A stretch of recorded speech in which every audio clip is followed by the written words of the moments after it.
Hello বন্ধুরা, good afternoon. কেমন আছো তোমরা সবাই? আজকে দুপুর থেকে ব্লগটা স্টার্ট করছি। তো এখান থেকে কুমড়োর ডাঁটাকে কেটে নিলাম, এগুলোকে কালকে ডাল দিয়ে রান্না করব।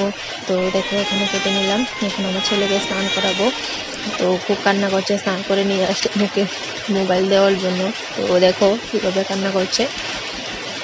এই যে দেখো, এই যে দেখো গাইস, বাইরের ভিউটা আজকে খুব সুন্দর ওয়েদার, মানে কি বলবো, 26 ডিগ্রি সেলসিয়াসে পড়ছে। তো খুব সুন্দর ওয়েদার, চারিদিকে বাতাস, মেঘ, হালকা হালকা বৃষ্টি, খুব সুন্দর ওয়েদার আজকে, খুবই ভালো লাগছে আজকে।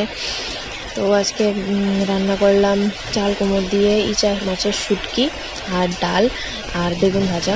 তো এই যে দেখো বাইরের ওয়েদারটা খুবই সুন্দর, তোমাদের সাথে একটু শেয়ার করলাম। খুবই সুন্দর লাগছে আজকের ওয়েদারটা। এখন কিন্তু দুপুরবেলা, দুপুর প্রায় 1:30 বাজে। দেখো বাইরের ওয়েদারটা কী অবস্থা। এখন আমার ছেলেকে ঘুম পাড়িয়ে নিলাম। এই যে দেখো ঘুমাচ্ছে ও। এখন আমি ভাত খাবো, ভাত খেয়ে আমি একটু শুয়ে থাকবো আর কি। তো টাটা, বাই বাই, আজকে ব্লগটা এই পর্যন্তই।